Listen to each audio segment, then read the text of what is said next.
Hello, good morning mga kalagwatsero. So ngayon nandini tayo sa may Tanawan City, Batangas. So pabalik na tayo ng San Miguel, no, mga kalagwatsero. So ang dami nating ginagalaan ngayon, no. So ngayon update ko kayo din sa may Barangay San Roque, Santo Tomas, sa kanilang drainage. So ngayon ang traffic pala din eh. So matraffic doon sa loob ng Tanawan. So ito na yung GP Laurel Highway. Ito na yung papuntang Santo Tomas. So sa unahan, sa may water district ng Tanawan, mag right turn tayo, right turn going to Barangay San Roque. So update tayo doon sa kanilang drainage, no. Malapit na kasi ang tag-ulan, no. 1 month to go na lang, tag-ulan na naman, no, pagkatapos ng May. 2 months to go pala, sorry, 2 months to go na lang, balik na naman tayo sa tag-ulan. So tingnan natin kung gaano nakabilis yung trabaho doon sa may drainage ng San Roque. So ito na yung Sampalocan Road, yan, water district yung sa may left side natin, water district ng Tanawan. So din ano na, widening na, oh. Napaka luwag na ng kalsada. Noong una sobrang sikip din eh. Ngayon maluwag na. So parallel na siya sa bagong tulay. So yung tulay naman natin na bago is maluwag din, parang 4 lanes din. Yan, oh. 2 lanes both sides. So last year lang to binuksan. Hindi naman, almost patapos na rin yung widening ng kalsada. Yan, oh, maluwag na rin. So malaking improvements, no? Kasi ito naman na area, itong area na ito yung matraffic talaga, lalo na pag umaga, yung may pasukan, kasi malapit lang to sa school, eskwelahan ng Tanawan, no? So ngayon maluwag na talaga. So din naman ongoing construction. So ito na yung Santo Tomas, San Roque, Barangay San Roque, Santo Tomas, yan, no? Ginagawa yung kalsada din eh, oh. So parang makainan ng konti ang Phoenix fuel. Makainan ng widening. So widening din eh, oh. Palaparin din yung kalsada din eh. So itong area na ito mga kalagwatsero, ito yung binabaha, no? Pag tag-ulan, hanggang baywang ang tubig din eh. Pag nag-overflow yung may ilog kasi din sa gilid. So ito yung update ko kayo. Sisilip tayo din sa malaking drainage nila. Tingnan natin mga kalagwatsero. Ang tanda ko ay malaki ang din eh, drainage, kasi yung kutsi. So sisilip tayo para makita ninyo.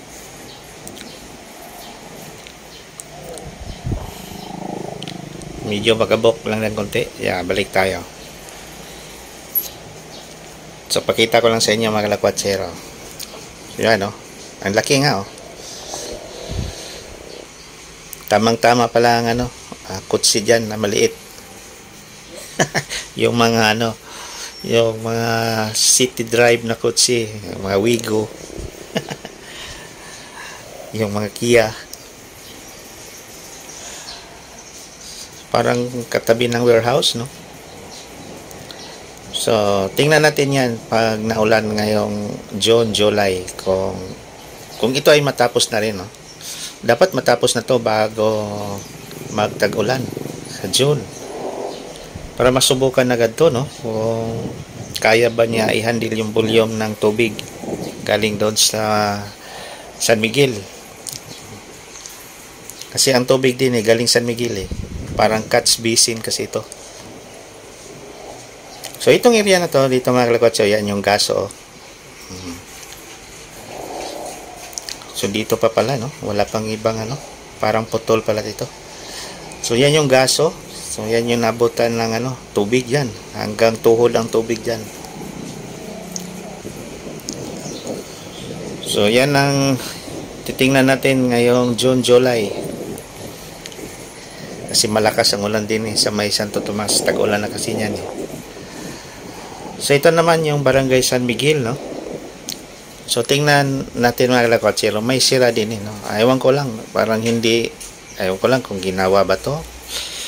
Nakakatakot sa mga motorista din pag lalo na pag hindi ka kabisado. Pag kayo ay nakamotor, nako. Yan ito Matagal na tong problema nito mga kalakotsero, matagal na talaga yan. Hindi, ewan ko lang kung ano ba yan, alam ba yan ng LGU o kahit din sa may San Miguel. So yung mga hindi kabisado, mga taga ibang lugar, pag mabilis ang takbo mo pag gabi, tapos masyot ka dyan, sigurado lilipad talaga motor mo.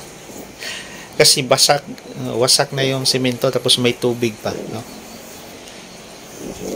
Hindi lang sinusunod hindi mini-maintain. So ito na yung Barangay San Miguel. Ayan. So ito na yung shortcut road, no? Para iwas traffic doon sa Santo Tomas. Ang labas ng Tenden is Maharlika Highway, no?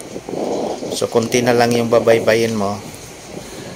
So San Pedro na, yung Padre Pio doon na cross intersection. So at least hindi ka na dadaan ng SM o Santo Tomas City proper. Pag kayo ay pumunta ng Tanawan, dito kayo. Dini may 7-Eleven, yung may gasoline station, may coffee shop na rin dyan, no? Then may McDonald's. So tawid tayo din yung kalakotsero, no? At liliko na naman tayo doon sa kabila. So yan, dito na lang tayo, no? Kasi ito na yung lugar ko. Thank you very much for watching our videos. So dito na lang, maraming salamat. God bless us all. Thank you. Bye bye.